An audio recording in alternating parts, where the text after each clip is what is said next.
There are too many people who are giving up. They are surrendering their dreams. They're surrendering their visions. They're surrendering their plans, their hopes, and their aspirations for a more productive, wonderful, and better life. I'm Tyrone Bowman. This is Tyrone Bowman Tonight. Before I get started on today, as always, if you happen to be passing by or perusing, would you kindly hit the like button? Yes, hit like, subscribe, and share. If you don't mind, tell your friends, tell your neighbors, tell even your enemies about Tyrone Bowman Tonight. And if you do that, I'll be glad that you do it and very thankful at the same time. So hit like, share, and subscribe to Tyrone Bowman Tonight. The topic of discussion: don't throw in the towel. This is what I'm talking about today. Too many people are giving up. Too many people are surrendering their dreams. Too many people are surrendering their visions. Too many individuals, they just don't see the necessity of what intestinal fortitude or the power within, that never quitting, never giving up power that we all have within us. The difference between those who succeed and those who fail oftentimes are those who choose to give up in the game of life. Life is a game. There are rules that one must know how to engage the game of life with. When you don't understand the rules of engagement for a particular sport, you don't know how it's played. Example: baseball, basketball, hockey, soccer, etc., wrestling. These are wonderful sports, but each one has a different set of rules and regulations, and individuals must know them before they engage in whatever sport they choose to become an athlete in. Well, my job and my assignment as an inspirational, motivational teacher is to inspire and to motivate you to pursue health, happiness, success, prosperity, love, joy, and money in a productive and healthy manner. Yes, when it comes to the mind, I am the mind coach, teaching you and showing you, beginning with myself, how to realign and redevelop your thought process. What you think is what you become. What you think is what you do. What you think is what you are. Long before individuals start doing things, they've already thought about them.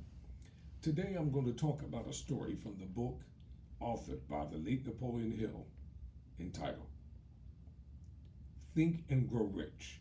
And the story that I'm going to talk about, and I'm going to quote it in the author's words. I'm not going to add anything to it, neither am I going to take anything away.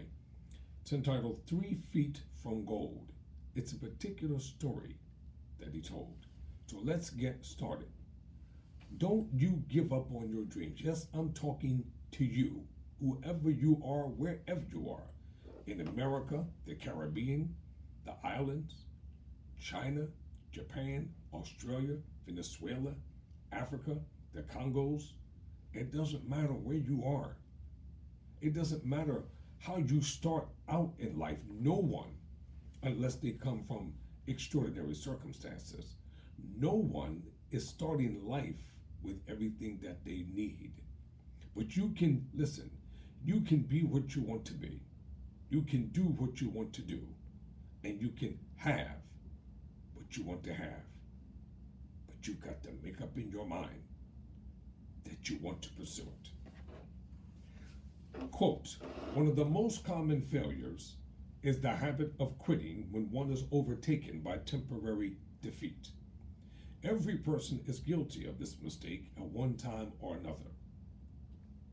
An uncle of U.R. Darby was caught by the gold fever in the gold rush days and went west to dig and grow rich.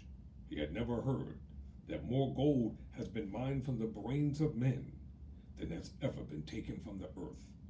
He staked a claim and went to work with pick and shovel. The going was hard, but his lust for gold was definite. After weeks of labor, he was rewarded by the discovery of the shining ore. He needed machinery to bring the ore to the surface quietly. He covered up the mine, retraced the footsteps to his home in Williamsburg, Maryland, told his relatives and a few neighbors of the stake. They got together money for the needed machinery, had it shipped. The uncle and Darby went to work in the mine. Now listen to the story. The first car of ore was mined and shipped to a smelter. The returns proved they had one of the richest mines in Colorado. A few more cars of that ore would clear the debts. Then would come the big killing and profits. Down went the drills, up went the hopes of Darby and Uncle. Then something happened. The vein of gold ore disappeared. They had come to the end of the rainbow and the pot of gold was no longer there. They drilled on desperately, trying to pick up the vein again, all to no avail. Finally, they decided to quit. They sold the machinery to a junk man for a few $100s and took the train back home. Some junk men are dumb, but not this one. He called in a mining engineer to look at the mine and do a little calculating. The engineer advised that the project had failed because the owners were not familiar with fault lines.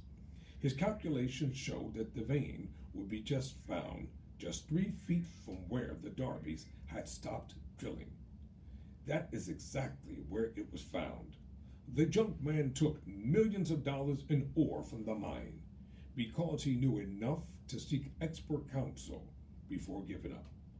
Most of the money went into the machinery was procured through the efforts of U.R. Darby, who was then a very young man.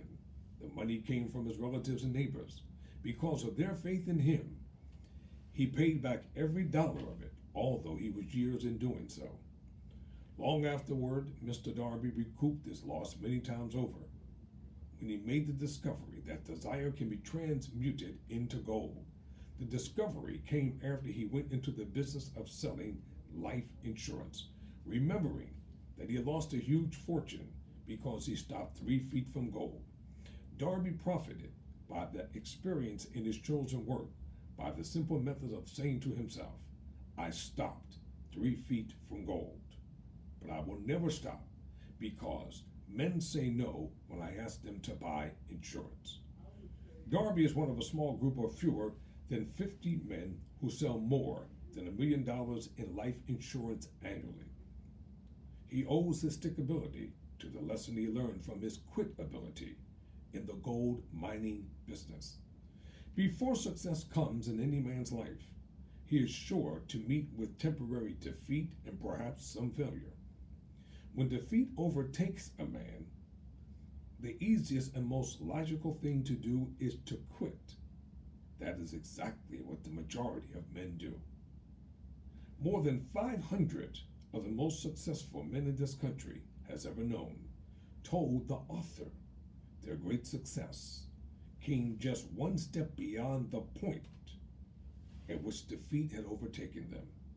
Failure is a twister. Failure is a trickster with a keen sense of irony and cunning. It takes great delight in tripping one when success is almost within reach. Close quote. Why are you quitting? Why are you surrendering? Why are you sacrificing your goals, your hopes, your dreams, your aspirations? I know what I'm talking about because I talk to a lot of people from all walks of life. I do a lot of counseling. I pray with a lot of people. Yes, I do. Why? Because individuals are hurting, they're suffering, they're dealing with things that are seemingly beyond the norm and beyond their control. And oftentimes in the game of life, people throw in the towel. When a boxer's manager realizes that his prized possession is being pummeled and beaten down to the point that they can no longer afford to fight, he throws in the towel, signaling that he's quitting, he's surrendering, he's giving up. I always say, because I've coined this phrase, never surrender, never quit. No matter what you're dealing with, no matter what you're going through, no matter the trials, the tests, the heartaches, the pain, the rejections, the jealousy, the envy, strife. I've been through great trials. I've been through great tests. I've been through things that would make a man just, and I won't say that word, but I've been through some stuff in this life. But I refuse to give up because there's a much more higher calling. As an inspirational, motivational teacher, I've never been to an inspirational, motivational seminar and all that kind of stuff. You know what? And I'm not going to either because I know how to study, research, analyze, and think for myself. I'm not going to spend thousands and thousands of dollars for someone to try to coach me into getting my mind amped up. My mind is already amped up. And you are getting lessons of inspiration and motivation for free, without cost, without obligation. Take advantage of it. Make yourself a vision board. Let me read some scripture to you. Yes, I use a lot of scripture. Why? Because I'm taking biblical principles, real life experiences, stories, antidotes, and things that I've learned along the way. I call it a cacophony of mind tools. I almost said another word, but mind tools. And they work. But you have to be willing never to give up. You have to be willing not to quit. So whoever you are, wherever you are, if you're listening to me right now, if you're viewing, some will be viewing this in a different country, in a different time zone. It may be late at night when you see it. I'm talking directly to you. Doesn't matter if you live in a hamlet, a village, a tent, a house on top of a hill. I know many wealthy people who will not use their minds. Why? Because they have generated enough money from their inheritance and they think that's all that they need. Your mind is your most powerful asset. Your mind is your most powerful weapon. Get your mind out of what's going on in this world. Stop being consumed with every political pundit, every political analyst. Stop listening to what somebody who used to do this and do that has to say. What are you going to do with your life? I've made up in my mind there are going to be many millionaires in this life. So what? I'm going to be one of them. I've made up in my mind there are going to be many inspirational, motivational speakers to come along. But I'm an inspirational, motivational teacher. And I've made up in my mind a purpose in my heart that I'm here until God says enough. When he says it's time to go, it's time to go. According to the book of Galatians, the 6th chapter, the 9th verse says, and I quote, "And let us not be weary in well-doing, for in due season we shall reap if we faint not." It's another scripture in the book of Isaiah, 40th chapter, in the 30th verse. Are you giving up? Are you surrendering? Pastor, teacher, minister, prophet, apostle, singer, entertainer, dancer, choreographer, would-be athlete, would-be talk show host. Are you giving up your dreams? Are you surrendering the best part of your mind? Are you allowing someone to do your thinking and speaking for you? Your health, happiness, success, prosperity, love, joy, and money all depends upon what you think and what you believe about yourself. What you think and what you believe about yourself is more important than what others think and believe about you. Stop asking for someone's opinion when you want to go buy something. If you desire to have it, just get it to please you. Stop always going to your so-called best friend, because your best friend could become your worst enemy. I'll teach you about that at another time. But right now, Don't throw in the towel. Don't do it. Yes, I mean this. I'm not playing. Don't throw in the towel. Get back in the game of life. Finish what you started. Pursue with earnest. Pursue with vigor. We're 31 days into the brand new year, and most of you have broken every New Year's resolution that you made. You should have never made them. Don't bring yourself under stringent, self-made laws that you know you can't live by. You'll lose weight when you lose weight. You'll get in shape when you get in shape. And what is that? When you make up in your mind and when you purpose in your heart. Go back to school. Pursue. Are you good at something? Go to vocational school. Vocational trade has become extremely powerful. Along the way in life, if you make up in your mind with a definite purpose in mind, you're going to get all the help that you need. Individuals who have already done it will see your earnest expectation to succeed, and they will be glad to help you. So let me leave you with this one today. 40th chapter and the 30th verse in Scripture, the book of Isaiah. You know what? I think I'll start at the 29th verse.